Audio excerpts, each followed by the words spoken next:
right. I suggest we get going. Thank you all so much for joining. We're really excited to welcome you all for the second episode of the Under the Hood series, where we are presenting the pilot projects that we've been working on within the Data-Powered Positive Deviance initiative. This one is the second within a series of four presentations. The first one we kicked off on Monday with our pilot in Somalia. And this one today will be in Ecuador about deforestation in the Amazonian region, where we're looking for cattle farmers who are not deforesting while raising cattle. We would be really excited to get to know you. So again, the invitation to you all to share your name, your organizational affiliation, and also the country from where you're connecting in the chat, so we can see from where you're connecting and what you're working on. Before we get started, we would also like to present ourselves, or the core team that has been working on this Data-Powered Positive Deviance pilot in Ecuador. So I would just ask the team to turn on their cameras, and here they are, and then we'll do a quick round. So there is already waving in the camera, Jeremy Boy from the UNDP Accelerator Lab global team. There is Basma Albana from the University of Manchester.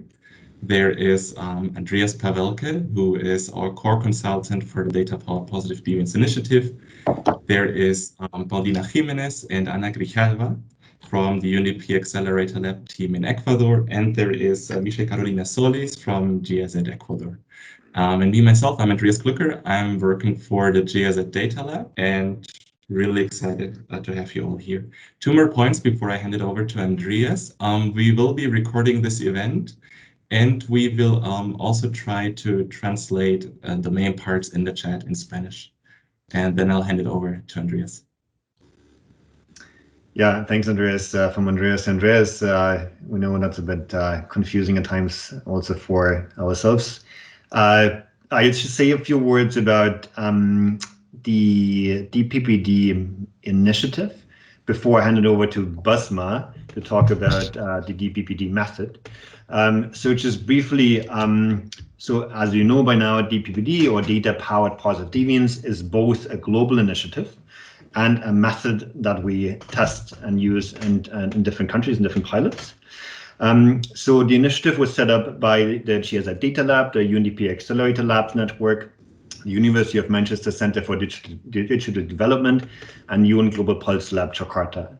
And so all of these organizations have very different sort of niches or types of expertise that is needed for that to work, or for the method to work, from data crunching to ethnographic field work and specific domain expertise.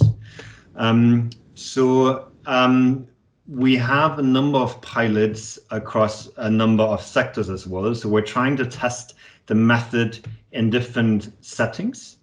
And all of these pilots, while they have different challenges they're trying to tackle, they share all one common idea or philosophy even, which essentially consists of two parts. One is that we believe that there are solutions out there that work, and more often than not, they come from those people or those citizens who are trying to solve or have a particular problem. And secondly, we believe there's so much more we can do with data that is available nowadays, large amounts of data from different devices, different sources, than just using it for problem analysis. That is currently sort of the main type of use for big data. And we believe we can actually find signals in big data that point us to effective solutions. Now, the webinar today is about the Ecuador pilot. Before I hand it over actually to Basma and then to Anna to talk about the pilot, I just wanted to say there's a blog on Medium, and maybe Andreas, you can share the link here, where you can read about the pilots, the work of the initiative. We'll be sharing a lot more material, learning reports, different sort of materials for others to actually apply the method.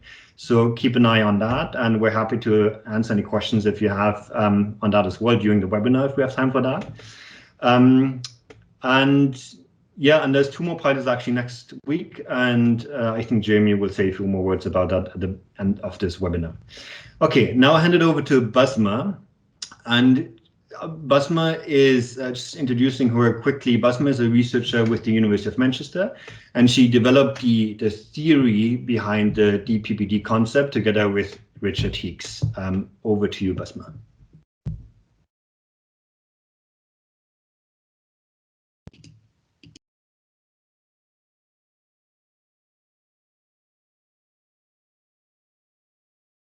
Thanks, Andy. Hi, everyone. In case you attended the first Under the Hood session, I apologize in advance if you're going to have to go through the same slides again. At the beginning, I would like to introduce the concept of positive deviance approach for those of you who don't know it. But the idea of the positive deviance is that in every community, there are a few individuals or groups who are able to achieve better outcomes than their peers. Those are called positive deviance, and scaling their practices and strategies are is called the positive deviance approach. And the success of the positive deviance approach is largely attributed to Jerry Sternen, who successfully applied this strategy in Vietnam to address the problem of malnutrition, and it achieved a large success there. The idea of using big data in the positive deviance approach was driven by the rapid and growing availability of digital data sets that are development related and are reflecting the outcomes of individual spaces and communities. Andreas, there's a bit of a background, a noise in the background, so I don't know whose noise is that. Okay, so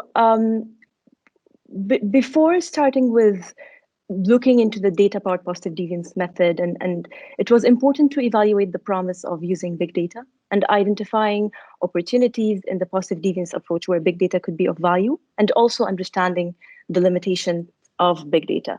So among the potential opportunities of the use of big data in this approach is the time and cost of data collection. So the way positive deviance was applied was through primary data collection in order to create the baseline from which positive deviants are identified. The problem with that is that the time and cost of data collection would be a function of the sample size. And the opportunity that lies in using digital data is that it can be collected at a relatively lower cost. And not just that, it would be able to cover larger geographical scale and a more longitudinal coverage of performance. The value also of using a larger sample in identifying positive deviance is that positive deviants are already the exception. They are rare to find. And if you have a larger sample, you have a higher likelihood to identify a larger sample of positive deviants, and hence it will be easier to generalize conclusions from the sample. When it comes to positive deviant identification, the way that the positive deviance is applied, or the conventional application of positive deviance, when we look into performance, we look at it at a certain point of time, a more like a cross-sectional reflection of performance. But again, due to the longitudinal coverage of big data sets and digital data sets. Sorry? Okay. Is there a problem? No, go on, Basma. I think someone didn't have the microphone muted. Okay, no problem. So the value that comes in using the data-powered positive deviance method and applying using digital data in order to look into performance is that performance can be evaluated in a dynamic form or over time. And since it's possible to measure performance at a relatively low cost, it would be also possible to monitor and evaluate this performance. So it makes it as well, there's an opportunity as using it as a monitoring and evaluation tool for the interventions that are happening there. And finally, the idea of using positive deviance with big data is that it enables us to expand the scope of how positive deviance is currently done now. So there has been this notion of path dependency because the first introduction of positive deviance was in public health, and the majority of the application of positive deviance was in public health and with rural communities. But by using new forms of digital data that are covering new domains, we will be able to break from this concentration in certain geographies and domains. And saying that, it's also important to be aware of the limitations of using big data. So usually big and digital data sources are decontextualized data. And in order to be able to have a better understanding of what's going on, this data has to be complemented with traditional and thick data. Additionally, because also of the large and longitudinal coverage of big data, it covers few dimensions of the phenomena. And in order to have a holistic view, we need to complement this with additional dimensions. And if big data and digital data will be able to tell us who our positive deviants are and what is happening, it is difficult to understand why this is happening unless we added traditional data. And that's why in the Data Powered Positive Deviance Initiative, we are developing and refining a method that is combining both traditional data sources and non-traditional data sources in order to identify and understand positive deviance in new ways. And the idea here is that we're trying to make use of the scale of those new digital data sets in order to identify positive deviance. And those positive deviants will be the ones who will be targeted then through primary data collection and by collecting thick data to understand their underlying behaviors. So it's, if you can look at it, it's somehow a way to narrow down our qualitative search space by using the data that is already there. That is a reflection of performance. And the way we are doing it is that we're experimenting the approach, as Andy said, in different domains, using different units of analysis, because one added value of this large scale that is provided by the digital data sets is the ability of looking into units of observation that are beyond individuals and looking into communities and maybe even spaces. So how is this, or what are the steps of this method? So the first step of applying the DPPD method is making sure that the solution that is using DPPD is actually suitable for the problem at hand. So defining the problem, and in defining the problem, it's important to understand if this is an adaptive problem. It's not a technical problem that could be solved using a technical solution, but it's a problem that requires some sort of behavioral change. And while doing this as well, there is the additional challenge of not just making sure that it's suitable in terms of positive deviance, but also making sure that it's suitable in terms of the data suitability. So the data suitability is having access to the data and capabilities that would make it possible to do the positive deviance identification. And when we're talking about the feasibility as well and the desirability, it's important to make sure that the observed units are not harmed by doing this analysis, and that we are considering all the unintended negative consequences that could happen from this analysis. So the next step of the DPPD method would be to determine or identify the positive deviance. And the problem was having a performance measure that is covering a large geographical scale. A lot of structural diversity is happening underneath. And to be able to control this structural diversity is important to divide this population into homogeneous groups, groups of people that are sharing, or communities that are sharing very similar structural behaviors, because down the road, when we identify PDs within those homogeneous groups, we want to increase the likelihood that the difference is not due to structural difference, but the difference in performance is due to behavioral and management practices. And then the second point will be to measure the performance within those homogeneous groups using a digitally observed or recorded measure. And after that, we will do the PD identification within those groups, and then the PD validation, because what we're doing is that we're identifying units that are potentially performing good, but we need to do this additional validation step before going to the time and labor intensive process of data collection. So if you look at it, it's like a funnel. So you start with a large population where it's possible to observe their performance using a digital recorded measure. And then you narrow down this population into a homogeneous group. And then within this homogeneous group, potential PDs are identified, or positive deviants are identified, and then they are validated. And then you have this sample of information-rich units where you can actually do the qualitative inquiry.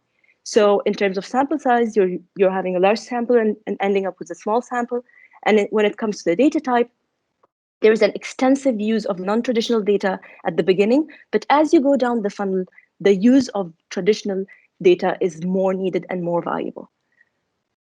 So the next steps will be to do the field work, discover the underlying practices, designing the interventions that would disseminate those underlying practices and strategies, and finally monitoring and evaluating the PD interventions. I wouldn't go in details in on those 3 steps because the focus of the presentations in our series is on the first 2 steps. And now I will leave the space to my colleague Anna to tell you more about the Ecuador pilot. But I think before that, there will be room for questions, right, Andy? Yeah, just briefly, thanks so much, Besma. Just wanted to say again, if you have any questions, feel free to put them in the chat. We'll have time for Q&A later, where we're happy for you to speak up and share your question. But you can also just put them here and we collect them, and later we'll take them one by one. Okay, so with that, I hand it over to Anna, who is the head of exploration of the UNDP Accelerator Lab in Ecuador, and she'll present to us the pilot and the results so far. Over to you, Anna. Thank you so much, Andres and Basma. So welcome everyone. We have a mixed audience today. We have persons that speak English as well as Spanish. So the presentation that I'm about to share would be the text in Spanish so that you can follow more easily. And the explanation will be in English, trying to have a nice mix of both languages. So just opening up the presentation. So I guess now you can see my screen. Okay. Yep. Great. So we've thought about a catchy name for this presentation. So we want to talk today about deforestation, cattle, and data. And as it was mentioned, this is the second webinar of a series of webinars that are using the method data power positive deviance. And today we're going to be presenting how this method was applied in Ecuador and what was the problem that was selected. So I want to briefly just give you some context about this. So first of all, I think it's relevant to think, why is it important to talk about deforestation in the Amazon region, and how is cattle raising related with it? So in order to do that, I would like to present very briefly some statistics and the relevance of this theme beyond the importance that it has at the national level in Ecuador.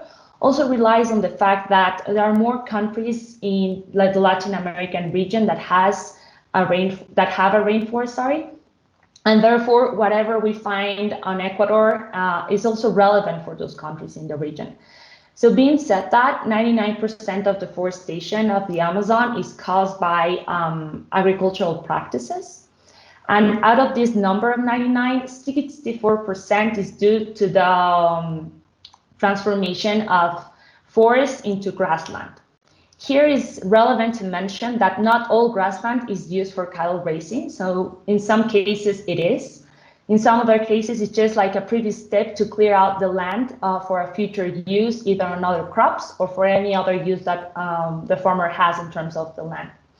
And finally, something that we found based on this initiative, and it's also relevant for why are we talking about deforestation and cattle raising, is that at the farm level, the deforestation rate grew in 10 points. So it went from 1.3 on 2019 to 13% on 2020. So that means that we have been putting more pressure on nature in the Amazon region caused by the crisis of COVID-19.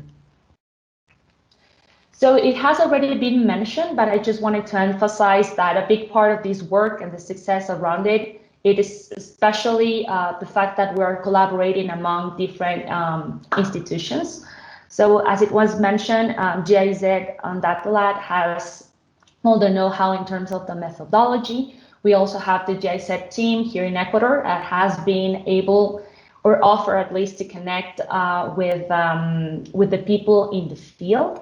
We also have been working this initiative in the frame of a bigger project run by UNDP along with 2 other ministries, the Ministry of Environment and Agriculture. And this has been especially relevant so that it was the key to actually have access to data much faster, quicker, and easier. And obviously to make all the work around the concept of what do we mean by deforestation, what do we mean by cattle efficiency, and so on. And finally, the UNDP Accelerator Lab team that has implemented and made all of this work like tangible and possible, and is bringing today the results of the work that has been done so far. So I'm not going to go over the methodology because obviously Basma already did, but I just want to, based on the general idea of what is the method, just to give you like a key point of where we did run the research, how much, what was the period of analysis of it, and so on. So those sort of details I'm going to cover. So probably just a good point to emphasize is that this method is a mixed method. We have a quantitative phase as well as a qualitative phase. So I've been in charge and collaborating with the quantitative phase. And this phase is mainly focused on having access to the data, gathering the data, transforming it into databases. And then once we have that, we're able to run an econometrical model to find those farms that actually have sustainable practices. So probably up to this point, you're wondering, what do we mean by sustainable practices? And we mean that the farmer has the ability to have an intense number of cattle in his farm without the need to keep cutting down the forest. That's what we mean by sustainable practice, meaning that you're able to raise your cattle without contributing to the deforestation rate. And on the other hand, my colleague Paulina, who's also in the call, she's the one that is in charge of the qualitative phase. And this phase is focused as well on, once we identify these farms, the qualitative team goes to the field, run the surveys, and also as a second step, they categorize the results so that we can know which are the patterns behind this behavior and attitudes in terms of these farms that we have identified that have sustainable practices. So just to share with you where this study was done. So it was done in the Amazon here in Ecuador in 2 counties, one at the north and another one at the south. So the one at the north, the long name is Joya de los Hachas. We can have the nickname of Joya. And then the one at the south is Sucua. The period of analysis is of half a decade, so 5 years, going from 2015 to 2020. And finally, our unit of analysis, it's the farm. So we're talking about the farm at the farm level. So which are the sources of information that we use? As Basma emphasized, and Andreas as well, we're betting that actually we can use traditional and non-traditional sources of information to generate new insight about it. And this is a good example of it. So here are the different sources of information that we use. The first one is satellite images. So the sort of data that satellite images in this case allow us to know is, first of all, the use and cover of land. Second of all, the population density. Third, the quality of the soil. And finally, the proximity to urban centers. All of that was learned through satellite images in this study. The second source of information, and this is coming from national registers, are the registers of vaccination of cattle. So this allows us to know which farms actually have cattle, how many heads of cattle there are per farm, and finally, the sex and age of the cattle. The third source of information is the cadastral information, and this is relevant so that we can know how is the division and the use of land on each county, and who is the owner of that land. And finally, to have information about the context, the socioeconomic variables, we use information of the census and other sorts of surveys run at the national level, so that we can know, so that we can have information in the index of poverty. So right now, I'm just going to make a quick pause. I'm going to change to show you some maps so that everything that I have just explained in terms of information, now you can see it more visual. So just give me 1 sec, please. I'm going to stop sharing my screen and reshare it again. So just one second. Okay, so just found the maps. I'm going to go ahead and share the screen. Great. So now you can see. Ecuador, the shape of Ecuador. So for those that have not yet visited, this is how it looks like. The Amazon is on the left side of your screen. And now what you can see are the different provinces. So this is the political division that we have in Ecuador. And now you can see the two counties where we run the study. So you can see the one at the north, which is Joya, and the one at the south, which is Sucua. You can see that actually Sucua is closer to the Andes, meaning that we have a difference in terms of environmental features among both counties. So here I'm just going to show you how it looks like for the first county. I'm not going to do the same for the second, just for the sake of time. So what you can see right now is Joya. This is coming from the cadastral information. So you saw that we passed from just the space to have a clear division of the different properties of land. And obviously not all of these properties are necessarily farms, and not all of them have cattle. So now you can see that these green triangles appeared on the image. And those are the triangles that came from the registers of vaccination, meaning that now we can make a difference among those properties that actually are farms with cattle, and those properties that might be farms or not, but obviously they do not have cattle.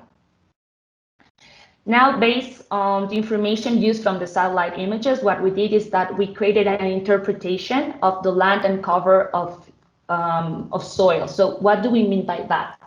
We identify at the farm level the number of hectares that are used for crops, the number of hectares of remaining forest, the number of hectares of pine soil cultivation, and finally the number of hectares that are used where is built the house of the farmer. And those are the different categories that we use to make this interpretation of the land use and cover. So now the picture that you're looking at is of 2015. So just look carefully, because I'm going to switch and you're going to see now the picture of 2020.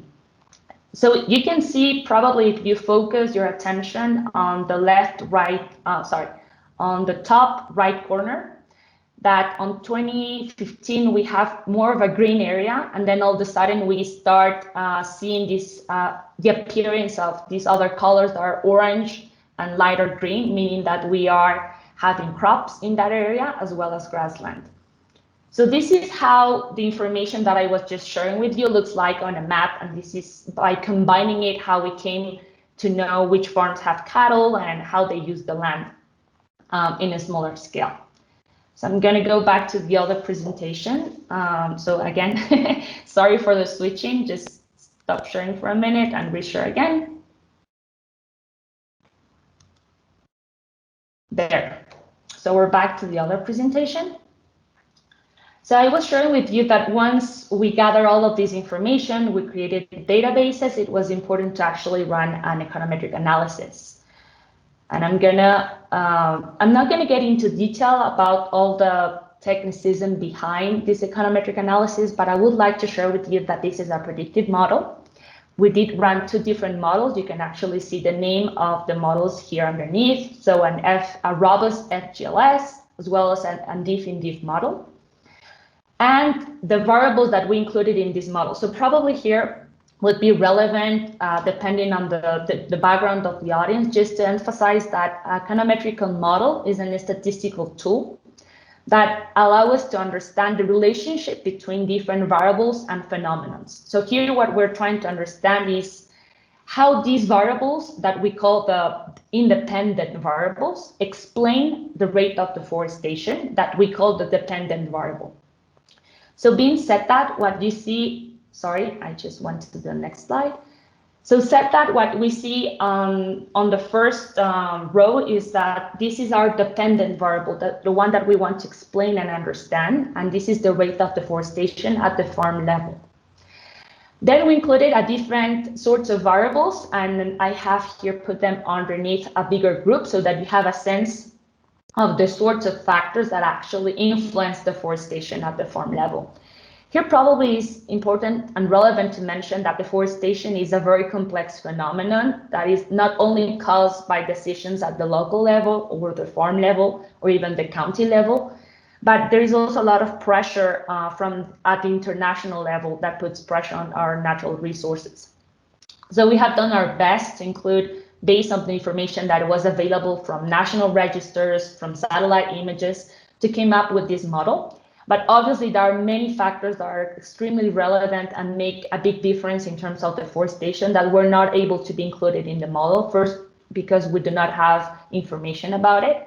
And second, because probably some of these factors are not even measurable. So being said that, I want to share with you the factors that were included. So first, we wanted to recognize the initial endowment that the farmer had, meaning making a difference between farms that are small, medium, and big. So we included the variable number of hectares. And also another endowment that the farmer has is the quality of the soil. Although you can use fertilizers and some other techniques for that, but there is not really much that you can do if you start with a bad quality of soil versus another farm that has a better quality of soil. Moving to the second category of factors, here is the use of the soil. So here we had variables that capture the information in terms of the number of hectares of crops, the number of hectares of pan soil, the number of hectares of resting soil, and finally, cattle efficiency. So what do we mean by cattle efficiency? We mean that we want to have an intense number of cattle within the farm and making use of the soil in a smart way, meaning that we don't keep deforesting so that we can expand and have more cattle. The way that we measure this, there are many different options to measure this, but at least in our case, based on the data that was available, we measure it by having heads of cattle divided over the number of hectares of pasture. So that's how we know the efficiency of cattle, meaning that the more heads of cattle we have in 1 hectare, the more efficient the management of that cattle is, since we're not necessarily or have the need to keep expanding to have more heads of cattle. The third category of different factors is the location. So it does make a difference when we talk about deforestation, where we are in terms of where is the farm, in terms of other services that are provided by the city.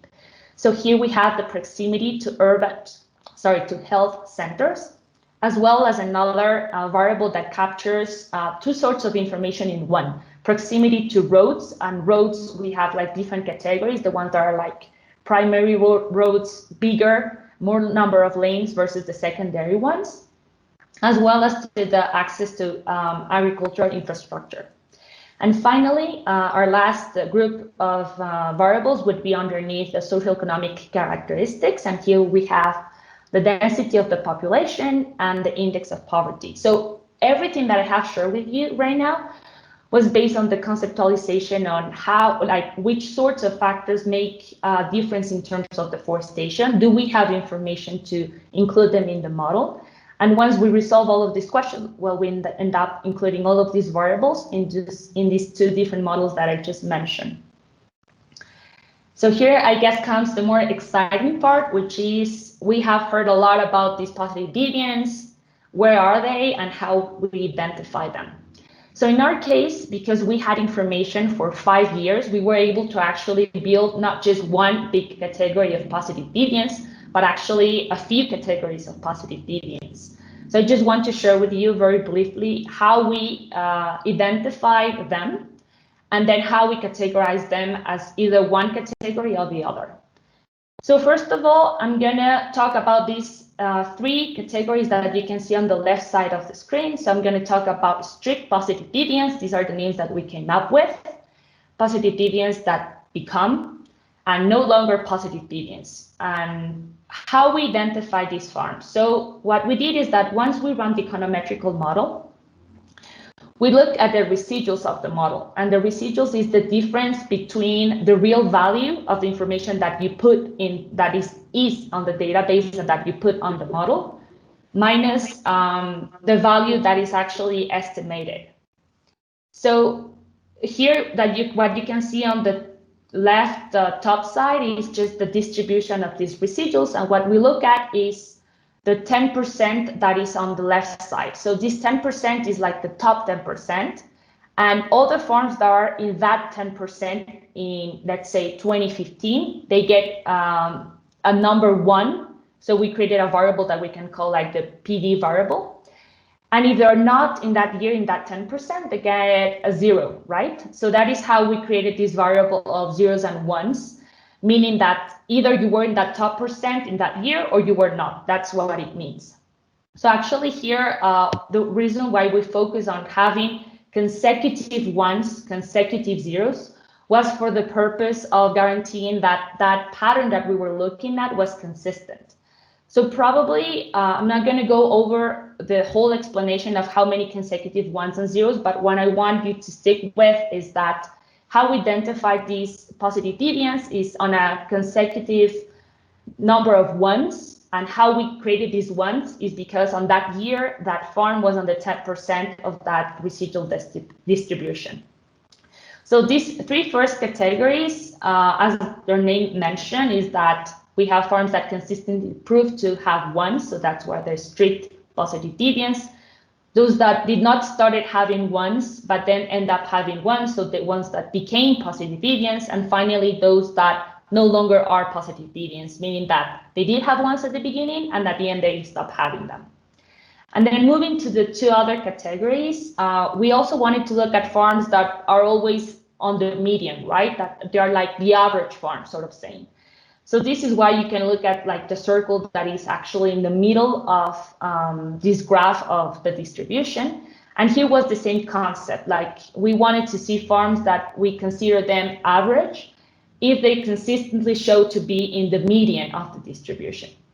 And finally, we also identify negative deviance. So meaning that farmers that actually were not being sustainable keep expanding their farm by cutting down the trees, keep expanding the use of land dedicated for agriculture by cutting down the trees and so on. And here the same, we have like a consecutive number of ones that we wanted to look at so that we can guarantee that this pattern is actually consistent throughout time. And just to let you know that I'm like pretty close, just 2 more slides and to wrap up and actually open for conversation. But I just wanted to briefly show you how this looks on a map. So just give me again 1 second. So I reshare the screen of the map, and then we'll be ready to wrap up with the 2 final slides. Okay, so now you can see the map again. So what I wanted to show you is just so that you have an idea. For instance, here you can see these farms that are like with red dots. These are the ones that are strict PDs. Now you can see again, red dots, the ones that are like becoming PDs, the ones that are like no longer, the ones that appear to be always in the median, and finally the ones that are like negative PDs. So I just wanted to show you this and how it looks in the map. And also this just for the sake of recreation. So this is like a zoom in on a couple of farms. So you can see actually you can focus on the farms that have this red line around them. And just pay attention on how much the green area is lost throughout time. So you can clearly see that we have lost the number of hectares of remaining forest. And this is actually the phenomenon that we're trying to understand why it does not happen, why these farmers act differently or think differently. Sorry, Anna, just to interrupt, we've lost your screen. You're not sharing the screen anymore. Oh, thank you for that. Okay, so just... I guess now you can see it. So I was just showing these 2 other visuals, and I was mentioning that if you see the farms that are surrounded by a red line, this is a picture from 2015. This is another one from, oops, cannot move, 2020, so that you can actually see that we have lost number of hectares of remaining forest. There we go. So this is 2015 and 2020. I guess this is the challenge to have too much material to present. Well, anyways, I guess you did saw the first slides. So I'm just going to go back to the main presentation so that we can wrap up and actually have enough time to discuss. So here is, so we have already been working for the past months on the qualitative phase, and as I mentioned it, my colleague on the call has been leading this. So just to share like a few, like very briefly, the progress that has been done, and it will be coming soon, the final results of what we found in the field. Based on this number of PDs that we found in these different categories, 19 farmers were interviewed, and we have here a mix of, some of these farmers were strict PDs, some of them were median, and so on. Like we have a nice mix of these different categories. And also something that we talked a lot about before going into the field were the ethical considerations to have. So how we're going to explain to the farmer what we have been doing in a clear way that is not confusing and with all of these technical terms. And obviously as well, we wanted to have a very clear introduction to present as well the sort of information that we are collecting, what was the purpose of collecting, and so on. And this is all of it. So thank you so much, and we're happy to get to know your comments and questions. So I guess now we go back to the main room, and Andreas, go back to you. Yeah. Thanks so much, Anna, for presenting, and thanks to the entire team. And you mentioned earlier, there's a lot of people involved in this, so thanks to everyone for your work on that. Now it's time for a Q&A. So you can either put your questions, as some of you already did, in the chat, or you can use that hand raising function to put up your hand and then to ask the question. Anna, there's already one question that was put in the chat by Daniela, and Basma and Gunnar partly answered the question, but I still give it to you, and I'm sure you'll have more to say on that. So the question was, who provided the satellite imagery, and at what level or what kind of resolution did you require the satellite imagery? Can you say a few more words on that? Sure, absolutely. And here's another of the interesting parts of this project is that we use data that was already available, like open data. So the sort of satellite images that we use had that feature. We use information from Landsat 8, and the scale of this information is that 1 pixel represents like 3,000 meters. So for those that do not use meters, sorry for not having the conversion into the different sorts of measure, but that's the sort of satellite information that we use. Thank you, Anna. I'm just looking at the chat. So there's a question on when will you have results for sharing? And I assume that will sort of, when will this pilot be completed, and when will you have sort of a final results to share?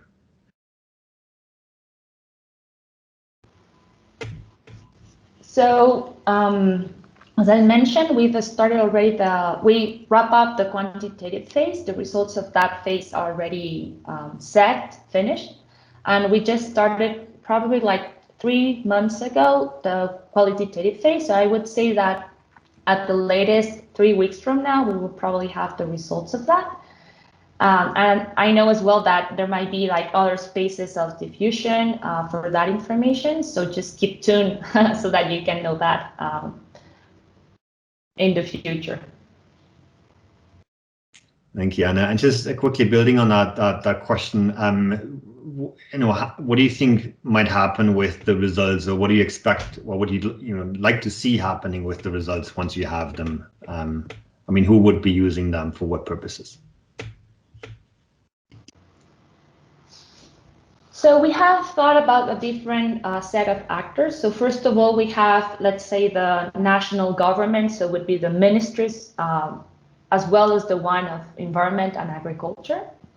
But we also thought about the local government and how we can bring this information on an easy way to actually consume it and use it to the local government. And I will think the most important actor, but actually we have not really thought through how to get information to that actor, will be the farmer itself. Actually, they have been like the unit of analysis, the ones that were interviewed. And it will be great just to think how we can get information to them so that is useful what we have created. So those would be like the sorts of different actors that we have thought so far, as well as other sort of actors like the academia, because all of the information that has been created from the quantitative phase, we want to make it open data, meaning that everything that has been created can be there for other actors to use further ahead. And yeah, and like any other NGOs, organizations that work on the environment, that work on mitigating deforestation, I guess this information can have different uses depending on who is using it, but that is just like a brief range of different actors that could use this. Thank you, Anna. So Antoine Pierre, I hope that answers your question. If not, please just put in a chat and I'll ask again if you could rephrase your question. Now a question by a Jeremy Boy. He's asking if you could talk a little more about the transition between a quantitative and a qualitative phase. Do you want me to take that one, Anna, maybe? Sure, I was gonna start and then hand it over to you so we can do it the other way around. Go ahead, Paulina. Okay. Yeah, thanks for that question, Jeremy. Actually, there is some period, it's of transitioning. So from the qualitative side, it was important to understand the quantitative results. First, we needed like a narrative, to make sure that we can build the instruments for interviews, including variables that helped us understand why, the quantitative results were the way they were. So we had like a number of meetings to make sure that we really understood, part of the explanation that Anna just provided, from the econometric model. It was just putting a definition or putting a concept behind the numbers. And that wasn't easy, at least I think it took a lot of conversation and conceptualization.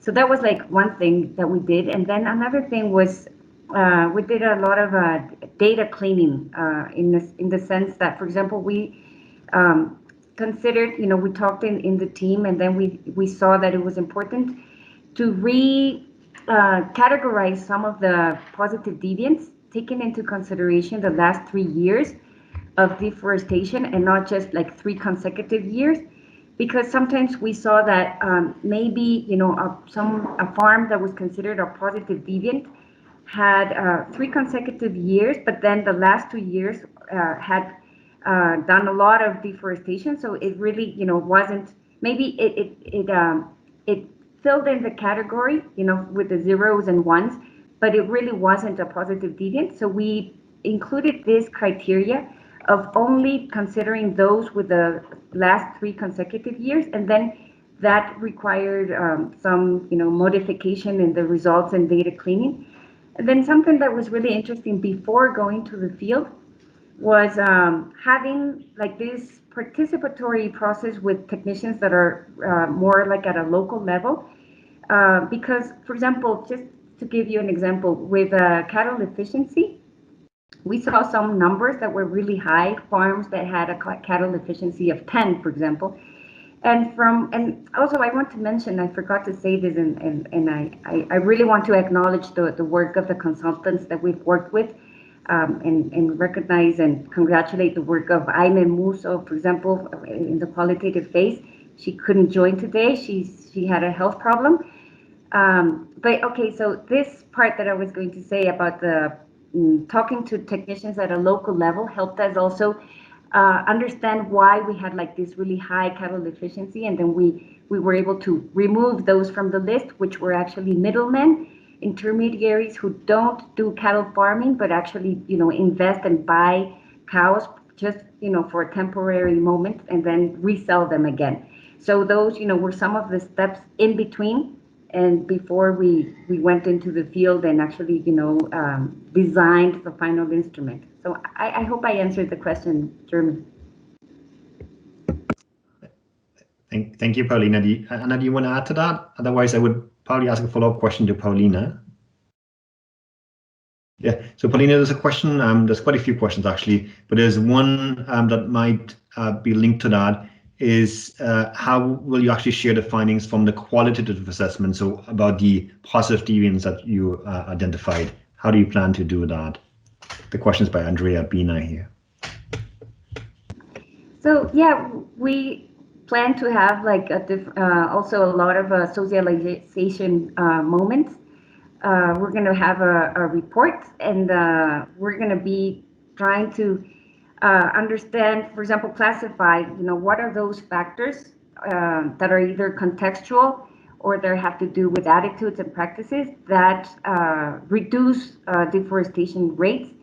So that's going to be obviously systematized and shared in a report, and then probably we'll have some sessions to make sure that those learnings reach different audiences, either from organizations, the government, and farmers themselves. I think that's very important to have like this sharing back, and probably we'll have to also design this like next step, which is if there's going to be a growing or a scaling phase, probably incorporate those learnings into that. Mm-hmm.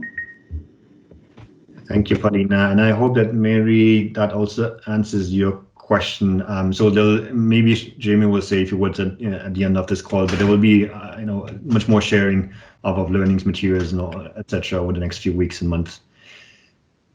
Then there's one, I think we can take one more question by Niklas Wulko, which is about, I guess, efficiency or sort of what data is most suitable for that kind of work, what scales will. Can you see that question, Anna? Is it something you want to take, or would Basma be or Gunnar be better positioned to respond to that? Sure, I can start, and anyone else can jump in. So when we talk about cattle efficiency, we have held different meetings as well with other teams that have been working about cattle raising for like a long period of time. And the ideal way to do it is actually to collect data yourself on the field, to count the number of the heads of cattle, to categorize them by sex, to look up at the breed of the cattle, as well as weighting the animal to know actually the weight of the animal. So it's not necessarily just good enough when we talk about meat cattle rather than milk cattle, to just know the number of heads of cattle, but actually to know the weight and how much time it took for the farmer to take up or to bring up the animal to that weight. So that is like the ideal way to actually measure cattle efficiency. Nevertheless, as we have emphasized from the beginning, we were actually trying to make a bet to the data that is already existent, that is available. So in that sense, we use the information from the vaccination register to know at least the number of heads of cattle. We did not know their weight, but we did have a difference between sex, so that's already like a good point of start. And we were able to know the number of hectares of pasture because of satellite images. So that is how we came up with our variable of cattle efficiency. So I'd like to share that, but if anyone else wants to add up, please go ahead. Yeah, I'm looking at Basma, Gunnar, Andreas, Jeremy, feel free to come in. But there's so much more to talk about when it comes to the data access. Probably need a separate session for that at some point. Okay, with that, I'll hand it over to Jeremy to wrap it up. And maybe, Jeremy, you can also take that question on the recording that Alvarado just put here. Right, over to you, Jeremy. Thanks, Andy. Thanks to all presenters, and thank you to all of you in the audience. And thanks for making this session quite lively. A lot of questions still coming in. This is great. I think in the spirit of this, the concluding remarks here, I guess a call to further participation, further engagement. If you found this interesting, if you want to learn more about the pilots, about the initiative, about the method, please feel free to reach out to us. So I'll post here in the chat different emails. So if you want to reach out specifically on the pilot project that you just heard from Anna, please reach out to Andy, Andreas, Basma, myself. We're really looking forward to any feedback that you might have. Also to mention, because a lot of questions indeed on what the follow-ups are here and where results can be found, there is a blog post in the makings, almost finalized. We hope to have it out probably by the end of next week, on the quantitative phase here specifically. So you can follow these Medium channels for updates on this. And then I guess just generally sharing here also, if you want to reach out and follow more largely the work that each of us are doing here are the broader labs. So again, thank you all for joining. Thanks very much to our presenters. I think this session was really interesting and really interactive, which is great. Please feel free to reach out if you have any further questions, and follow us on all of these links to get access to future blogs and to the video recordings that we will post as well. Thank you, everyone. Thank you. Thanks. Thank you and well done. Thanks, everyone. Bye.